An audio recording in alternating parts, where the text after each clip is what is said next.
Hello guys! Hello Fire Sign! Hello Leo, Aries, Sagittarius! Welcome dito sa aking channel, Kapalaran 888. Welcome! Fire Sign, Leo, Aries, Sagittarius. Alamin natin kung anong messages, vibration, gabay energy, para sa yung lahat. Daily tarot reading to guys. Okay. So, ito yung mga gustong lumabas. So, basahin natin. Fire Sign, Leo, Aries, Sagittarius.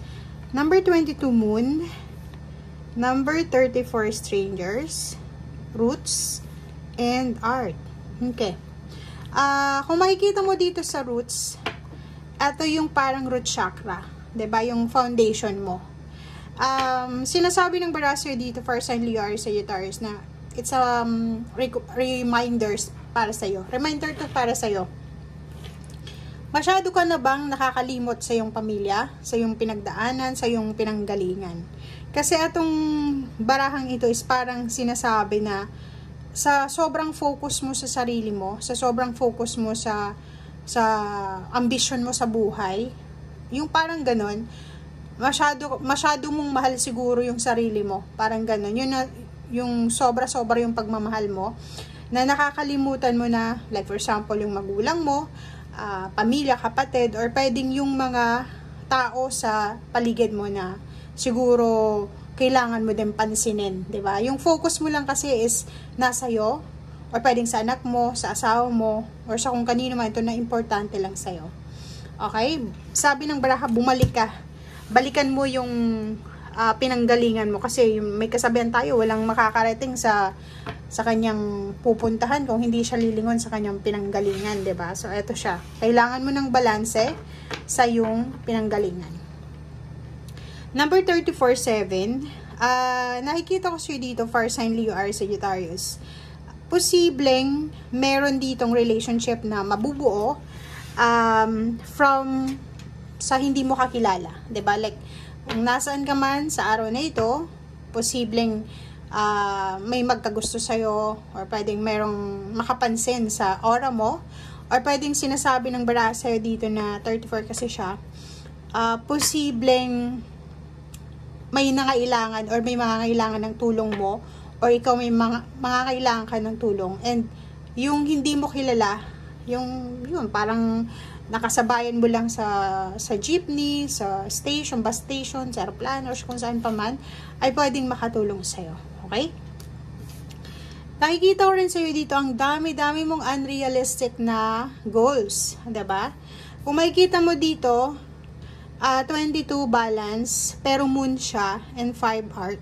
Medyo marami kang pinipinta sa isip mo na mga hindi realistic na plano, realistic na goals, or yung realidad. Parang minsan siguro, or siguro everyday, masyado kang nakafocus sa social media. Parang ganun. May mga tao kasi pag nakafocus ka sa social media, hindi na realistic yung nakikita mo eh. 'Di ba? Pag focus ka sa cellphone mo, wala ka ng oras para sa pamilya mo, para kausapin sila. Namumuhay na lang sa imagination, parang ganun. So, ang nakikita natin dito, kailangan mo ng balanse. Kailangan mong makinig sa sinasabi ng iyong intuition para maiwasan mo yung pag-aalala, para maiwasan mo yung regrets. Kasi, ang nakikita natin, ang dami-dami mong mga plano sa buhay na kung iisipin mo talaga is hindi sila makatotohanan, or hindi sila realistic. 'Di ba yung anong tawag dito? Imaginary plans, parang ganon, na mahirap pakuha yung manifestation, 'di ba? Na ang dala lang is disappointments. Okay. Number 32, 5, ganun din eh. The moon din siya. Money. So, nakikita ko sa'yo dito na posibleng nasa maze ka eh. 43 guys, 32. Yan yung numero mo. Okay? And kung makikita mo dito, parang nasa loob ka ng maze eh.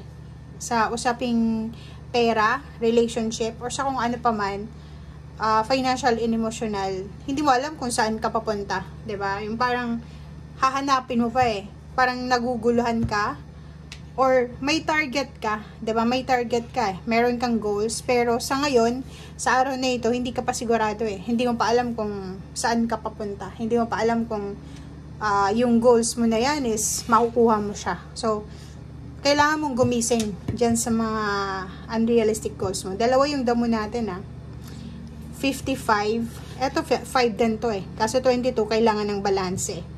Balansehin mo yung araw-araw mong mindset. Kasi mahirap na.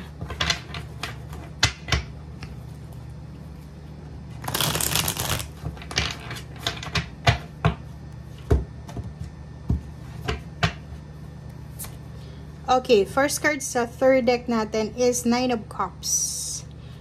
May paparating sa inyong okasyon. It's either family occasion, events, or ano pa man. And isa sa dahilan kung bakit sobra ka sigurong workaholic or siguro sobrang sipag mo sa ginagawa mo sa trabaho mo, or if unemployed ka, naghahanap ka ng trabaho. Nakikita ko sa'yo dito na isa sa dahilan kung bakit kailangan mong kumayod ng kumayod kasi meron kang ini-expect na family celebration. Pag may celebration, kailangan mong gumastos. And ang ini-expect mong celebration na ito is bongga. Hindi lang yung pucho-pucho na celebration. In grande ito na celebration. So, ang nakikita natin, nangangailangan ka ng pera. Nangangailangan ka ng additional income, or pwedeng nangangailangan kang makapagtipid or makalikom ng pera. Diba? So, Ace of Swords, nakikita ko sa'yo dito, may the devil pa tayo. Nakikita mo to na Queen of Pentacles. Sinasabi ng baraha sa'yo dito na maraming hinihintay kayo na mga reply, email back, or pwedeng yung iba sa inyo dyan, clarity, lalo na sa pera. Pero sa araw na ito, medyo madidistract ka. Wala kang matatanggap na pera sa araw na ito. Okay? If ever naghihintay ka, hindi mo siya matatanggap sa ngayon. Okay? Pwedeng lump sum of money, pwedeng loan, or inheritance, or kano pa man. Medyo delay siya ng konti.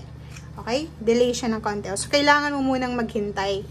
Kailangan mo pa pala na maghintay. Okay? If ever pagod na pagod ka na sa paghihintay sa perang yan, konting tiis pa. Konting tiis pa. Kasi parating na siya. Okay? Meron lang talaga na pwedeng distraction or sagabal sa araw na ito para hindi mo siya matanggap. Mapa-message man siya, anong tawag dito? Information, clarification, or kung ano man siya, result, hindi mo siya matatanggap sa araw na ito. Okay? Thank you guys. Bye!